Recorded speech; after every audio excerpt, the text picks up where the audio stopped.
number one interview of the year is...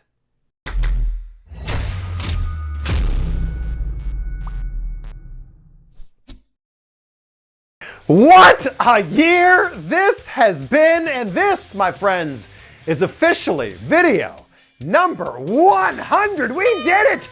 Thank you so much for being with me on this journey. You'll remember at the start of the year, I set out the very specific goal that I wanted to do 50 wrestling interviews in 2019 because, of course, you know, vague goals get vague results. Here we are with 100 videos.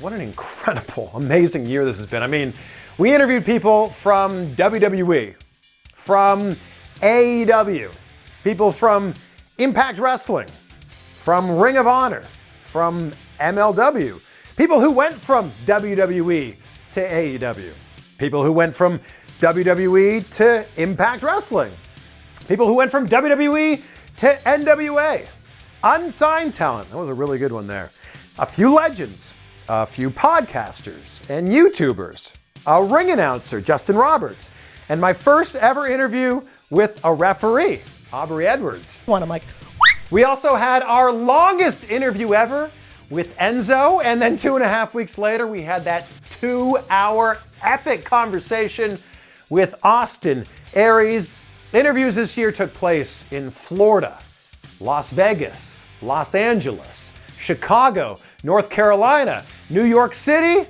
Phoenix, Arizona, and our first ever interview overseas in the United Kingdom. This is so crazy saying all this out loud. And then when you have to take 100 interviews and narrow them down to your top 5, it's like picking your favorite child. It's like picking your favorite AJ Styles match. There's just too many to choose from. So if your favorite interview isn't included in this top 5, that's not to say it wasn't my favorite interview as well. It's just so hard to narrow it down to just 5. And yes, in this 100 videos, we are including the press scrums, the post-fight interviews from Fyter Fest, from All Out, and from Double or Nothing, because this one right here with Cody Rhodes got over 1 million views in the first 24 hours and was the #1 trending video in all of YouTube for like a day and a half. So once again, a massive thank you for being with me on this journey. I owe you a huge debt of gratitude for being able to do this. 20 million views this year, 108,000 new subscribers. So welcome if you are one of those new subscribers. Although I'm not an expert here, but I feel like 20 million views and 108,000 subscribers is like I feel like it should be more subscribers. So if you're watching this right now and you aren't subscribed yet, please take literally 2 seconds to click the subscribe button down below, and then you'll never miss out on any more of my interviews because, my friends, 2020 is gonna be even better, even bigger than 2019 was. So, with all that said, let's get into it. The top 5 interviews of 2019. We'll start off with a very big interview for number 5 with the big guy, Ryback. I feel very underdressed though. That was what I was going for. Well, you've succeeded. I don't get to wear suits very often. I'm typically wearing my Feed Me More Nutrition gym clothes. This was the first real interview that Ryback did since leaving WWE. Of course, he has his podcast and his YouTube channel, but this was the first real interview on the record. And we set a lot of things straight here, like the fact that he was not fired from WWE. He asked for his release. I hadn't signed the new contract they gave me, so the games had already started, and I'm done. And I sat there for a bit, and I thought it through fully, and I already was close to, I was just kind of just waiting. Yeah. And I go, this is it. And I went and said what I had to say, and they said, do you want to go talk to Vince?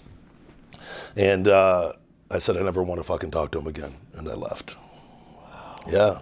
This interview showed a side of Ryback that I think people had never really seen before. He's way more intelligent and far more thoughtful than people ever gave him credit for. And Ryback actually gives me credit, and this interview credit, for helping to springboard his YouTube channel. At the time, it had like 5,000-ish subscribers. As I stand here right now at the end of 2019, his channel, Ryback TV, has 186,000 subscribers. That is massive growth. He did it in 6 months. It took me like 6 or 7 years to get to that point. We live in a day and age, Chris, where with social media, we could do and be whatever we want. Number 4 is Tessa Blanchard. And in your story's so interesting because I think a lot of people think because of who your father was that this was just predestined for you to become a wrestler.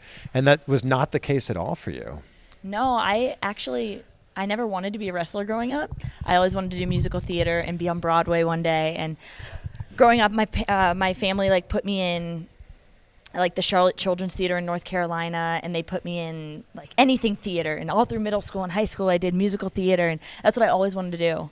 She's not only one of the best female wrestlers in the world, just take the word female out of that sentence. She is by far one of the best wrestlers in the world.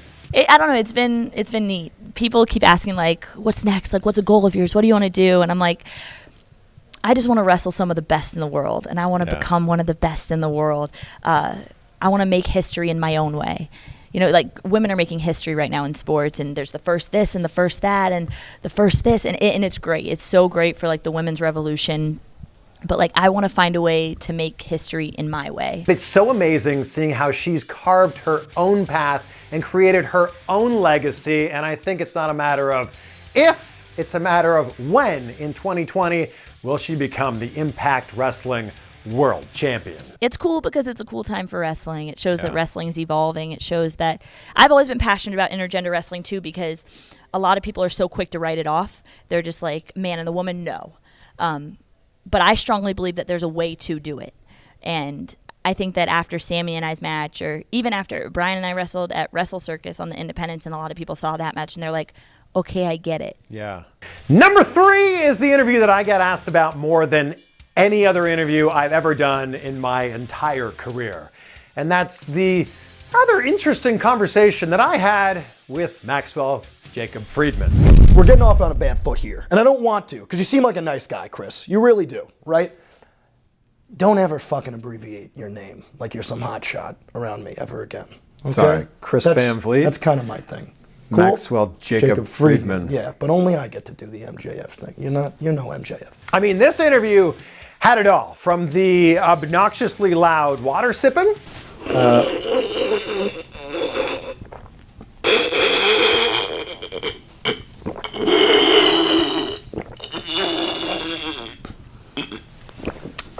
It's good stuff. To the room service that arrived halfway through the interview. I'm sorry, I'm really hungry. This is room service. In the middle of the interview. Chris, please don't talk. It's really rude. Good evening. Hi, how's it going? Oh, thank you very much. Which led to the toast being thrown at my head. Sure you like carbs, Chris. There you go. Toast. And of course, the infamous omelet. You know what? I'm gonna let you have a piece.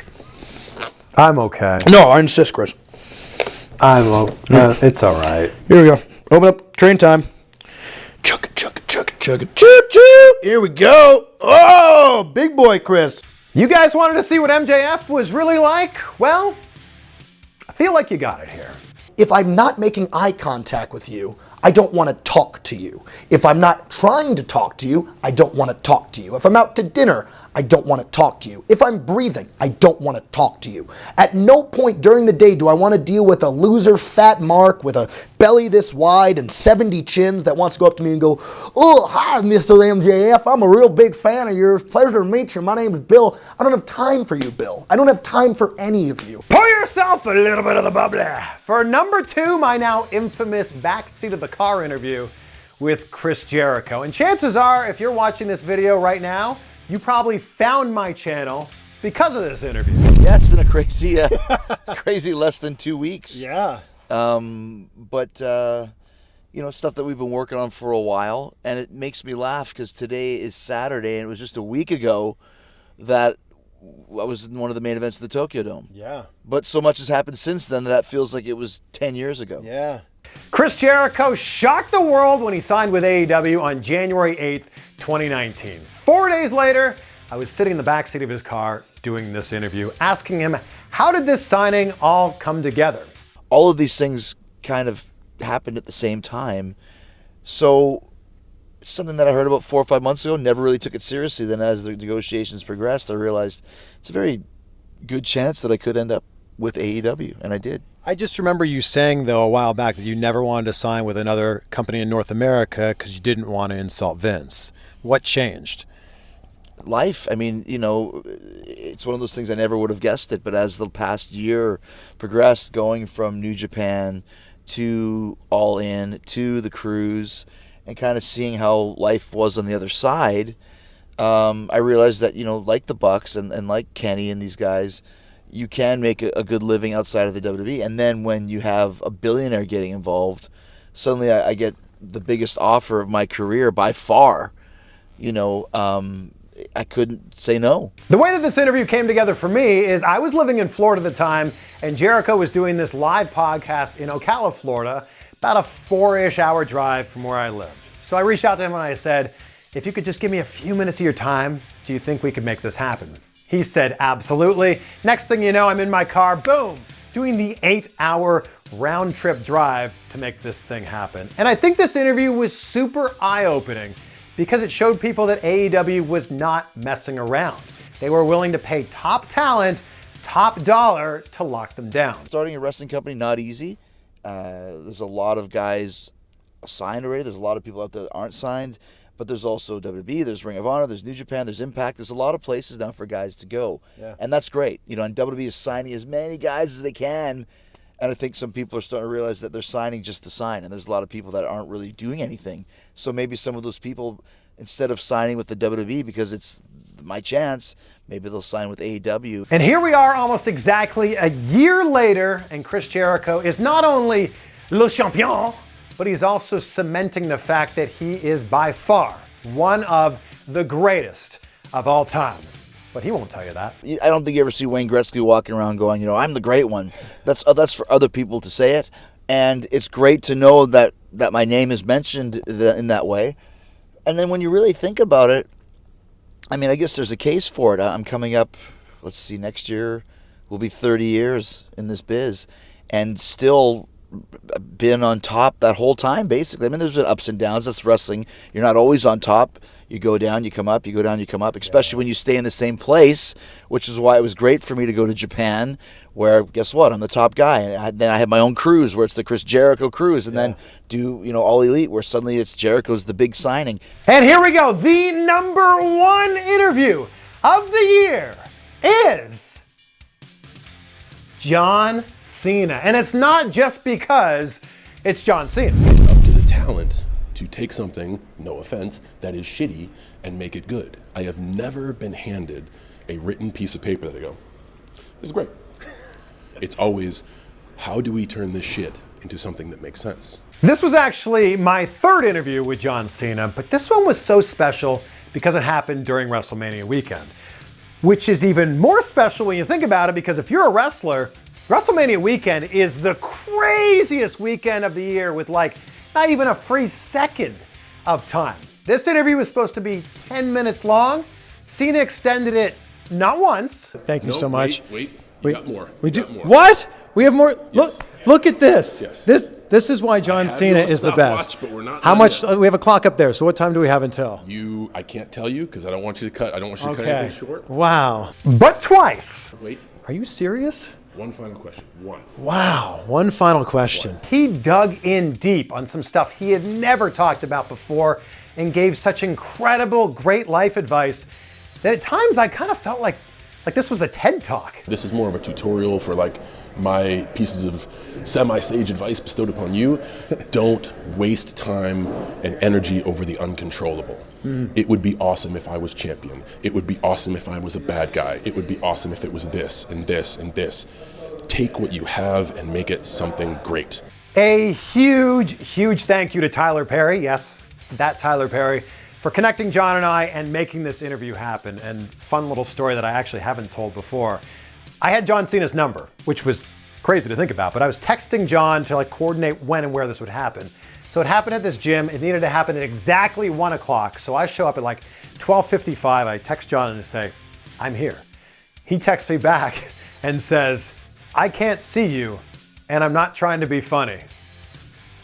What a guy! Shawn Michaels, best advice on psychology I ever got. If it's loud, it was good. So I'll leave you with that, and I hope WrestleMania is loud. I gotta go. Guys, how awesome is John Cena?